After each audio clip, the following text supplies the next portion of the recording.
क्या आपने कभी भी ईश्वर से कुछ ऐसा पूछा जिसमें जवाब की जगह आपको संकेत मिले, जवाब की जगह आपको नंबर्स मिले, बार बार एक ही तरह की फीलिंग आई जा रही जबकि आप ईश्वर से उनका जवाब मांग रहे हो, या बार बार किसी काम में अड़चन आ रही है? हम ईश्वर से सवाल भी करते हैं और जवाब भी अपने हिसाब का चाहते हैं। जैसे कि हम पूछते हैं कि ये नौकरी मिलेगी या नहीं, वो इंसान मेरे लिए सही है कि नहीं, वो पार्टनर कैसा है मेरे लिए, या ये फैसला ठीक है कि नहीं। ये हमारे सवाल होते हैं। तो उसका आंसर हम तय कर चुके होते हैं कि इसका आंसर मुझे हाँ में चाहिए। क्या आप कभी चाहोगे कि जिस पार्टनर को आप पसंद कर रहे हो, उसका जवाब ईश्वर आपको ना में दे, और अगर दे तो आप एक्सेप्ट करोगे? नहीं। कि आपने पहले ही तय कर लिया कि आपको उसका जवाब हाँ चाहिए। जब ऐसा नहीं होता है तो हम ऐसा सोचने लगते हैं, ऐसा महसूस करने लगते हैं कि ईश्वर बोलते नहीं हैं, ईश्वर जवाब नहीं दे रहे। जबकि सच ये है कि ईश्वर बोलते हैं, पर मन का ईगो, जो ना सुनने की कैपेसिटी हमारे अंदर नहीं है, वो उसको बीच में रोक दे रही है, वो उस बीच में अड़चन ला रही है। नमस्कार आप सभी का, मेरा नाम है भार्गव और आप देख रहे हो ग्रैटिट्यूड विथ भार्गव। सबसे पहले तो थैंक यू सो मच इस वीडियो पे आने के लिए, क्योंकि अगर आप मेरी बात पूरी सुनना चाहते हैं, इसका मतलब है कि आप कहीं ना कहीं मेरी बात से रिलेट करते हैं। आस्क एनीथिंग का मतलब आप कुछ भी पूछ सकते हो, पर जवाब कंट्रोल नहीं कर सकते। जवाब आपके मन मुताबिक हो ये ज़रूरी नहीं, ये सच है, लेकिन वो डायरेक्शन ज़रूर देते हैं। और वो डायरेक्शन मुझे 4 तरीकों से मिली है। जैसे कि मुझे बिना लॉजिक के ही अंदर से सब ये फ़ील होने लगता था कि ये सही नहीं है। जैसे अगर मैं कोई गलत आचरण कर रहा हूँ, तो मुझे मेरे अंदर मन को पता है कि मैं जो कर रहा हूँ वो सही नहीं है, और ये होता है इंट्यूशन।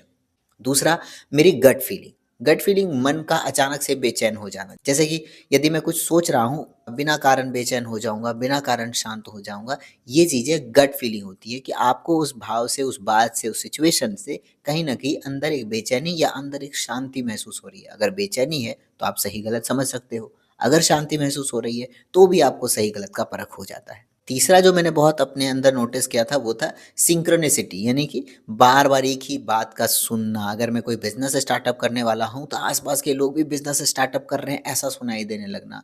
अगर मैं अपने जीवन में कुछ मैनिफेस्ट कर रहा हूँ, तो वो दूसरों की मैनिफेस्टेशन पूरी हो रही है। इसका मतलब क्या है कि दूसरे अलाइन हो रहे हैं और ये सिंक्रोनिसिटी हो रही है। मेरी बातें भी अलाइन्ड होने वाली हैं, इस बात का संकेत मिलने लगना, और हमें लगता है कि ये संयोग है। मैं लोगों से सुन रहा हूँ, ये बस एक संयोग है। लेकिन ऐसा नहीं है, फीलिंग अलग है बट ये संयोग नहीं है। और जो आखिरी इंपॉर्टेंट बात है वो है सडन ऐसा क्लैरिटी आना, जैसे कि मैंने इस बारे में कभी नहीं सोचा। मैं 2 साल से किसी एक मुद्दे के बारे में लगातार सोच रहा था, बट मेरे जीवन में क्लैरिटी नहीं थी, और अचानक एक सुबह मैं उठा और मुझे ऐसा लगा कि यही तो क्लियर आंसर है, यही तो क्लियर रास्ता है जहाँ पे मुझे जाना था। ये इतने दिनों से मेरे दिमाग में क्यों नहीं आया? और ये डिवाइन पावर, एक ऐसे कहिए ईश्वरी शक्ति, आपको कुछ बता करके चली गई और आपको अंदाज़ा भी नहीं हुआ कि आपको वो रास्ता दिखा कर के चली गई, और वो सडन हुआ आपके अंदर से। वो इनसाइड फीलिंग एकदम से अचानक से आई, और ये हाल ही में मेरे साथ ऐसा हुआ। मैं किसी मुद्दे पर बहुत सालों से, बहुत महीनों से उलझा हुआ था, पर मैं सुबह उठा और आप यकीन नहीं मानोगे, मैं वॉशरूम में बैठा हुआ था, और वॉशरूम में बैठे-बैठे मुझे उस चीज़ का गाइडेंस मिल गया, उस चीज़ का उत्तर मिल गया कि हाँ, पहले ये करना है, फिर ये करना है, और ये चीज़ें ऐसे हो जाएँगी। सब कुछ ऐसे लगा जैसे कि कोई मेरे दिमाग में डाल के चला गया। मैं सालों से उस बात के पीछे परेशान था, पर उस दिन, उस सुबह अचानक मुझे उस चीज़ का उत्तर मिल गया। ये होता है सडन इनसाइट फीलिंग। एक बहुत इंपॉर्टेंट बात मैं इसमें ऐड करना चाहता हूँ कि हर अंदर की आवाज़ डिवाइन पावर या ईश्वर की आवाज़ नहीं होती है। आपको फ़र्क समझना होगा कि कौन-सा जवाब जो है वो भगवान का जवाब हो सकता है, कौन-सा उत्तर भगवान का उत्तर हो सकता है। जैसे जो उत्तर ईगो या डर पैदा करता है, जो शांति देता है, अगर उत्तर ऐसा है जो डर पैदा कर रहा हो, तो वो आपके अंदर के, भीतर के मन की आवाज़ है, वो एक डर है।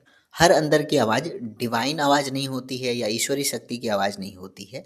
अगर आपको उस फीलिंग से एक बेचैनी महसूस हो रही हो, एक डर पैदा हो रहा हो, ईगो आ रहा हो, तो वो उत्तर ईश्वर का हो ही नहीं सकता है, क्योंकि डर वाले उत्तर ईश्वर नहीं देते। अगर आपको उत्तर से शांति महसूस हो रही हो और क्लैरिटी मिल रही हो, जैसे ही आपने उस उत्तर को मन में सुना, आपको एक अलग सी ठंडक और एक अलग सा सुकून और एक बेचैनी का ठहर जाना, जैसे कि यही तो उत्तर था जो आपको चाहिए था, वैसी शांति महसूस होने लगना, वो ईश्वर का संग। मन का ईगो है, मन का डर है, वो आपको चीज़ों को जल्दी-जल्दी करवाने कहेगा, जबकि ईश्वरी शक्ति, डिवाइन पावर आपको पेशेंस सिखाएगी, धैर्य सिखाएगी। कुछ भी चीज़ हड़बड़ाहट में आपके नहीं होंगे, काम अगर आप हड़बड़ाहट में करना चाह रहे हो तो वो ईश्वर का संकेत हो ही नहीं सकता है। आपको चीज़ों में धैर्य महसूस होने लगेगा कि हाँ, ये धीरे हो रहा है, इसका मतलब भगवान कुछ करवा रहे हैं। अगर आपके जवाब आपको एंग्ज़ियस बना रहे हैं, आपको एंग्ज़ायटी, घबराहट, बेचैनी या डर दे रहे हैं, तो वो भगवान का उत्तर नहीं हो सकता। तो ईश्वर के सामने जब हाथ जोड़ के खड़े होते हो ना, तो उनसे ये मत कहो कि मुझे ये दीजिए, आप उनसे ये कहो, जो मेरे लिए सही है, मुझे वो दिखाइए। जो उत्तर मेरे लिए, मेरे भविष्य के लिए सही है, जिसे मैं अभी समझ नहीं पा रहा हूँ कि मेरे लिए क्या सही गलत है, आप उस उत्तर को मेरे सामने में लेकर आइए। जिस चीज़ के लिए मैं तैयार नहीं हूँ, उसका जवाब जो आएगा वो शब्द में नहीं आएगा, लेकिन जीवन में वैसे रास्ते खुल जाएँगे जो आपको उस उत्तर की ओर लेकर जाएगा। तो अगर आप बार-बार गलत लोगों को चुन रहे हो, गलत फैसले लेते हो, तो प्रॉब्लम गाइडेंस की है ही नहीं, प्रॉब्लम है उस आप वार्निंग को इग्नोर कर रहे हो। आपको वार्निंग मिल रहा है बार-बार कि आप गलत संगति में हो, तो संगति गलत है बाद में, पहले आप उस जगह पे बार-बार जा रहे हो, तो आपको उससे लर्निंग लेना है, सीखना है, बाहर आना है। पर आपका ईगो आपको इस सुनने से मना करेगा, तो समझ जाना कि मेरा ईगो मुझे रोक रहा है, क्योंकि आपको पता है आपके मन में क्या चल रहा है। सच सुनने के लिए कोई तैयार नहीं होता है, मैं भी नहीं था, लेकिन जब धीरे-धीरे रास्ते खुलने लगे, तब अब मैं उनके सामने खड़ा होके ये ज़रूर कहता हूँ कि जो मेरे लिए सही है, जिस समय सही है, वही मुझे दीजिए और मैं आपके जवाब सुनने को तैयार हूँ। थैंक यू सो मच इस वीडियो को देखने के लिए, थैंक यू सो मच इस चैनल से जुड़ने के लिए। मैं बहुत ग्रैटिट्यूड फ़ील करता हूँ, मैं थैंकफुल हूँ कि आप सब इस चैनल को देखते हो, पसंद करते हो, कमेंट करते हो और मुझे बहुत मोटिवेशन मिलता है आप लोगों के कमेंट से।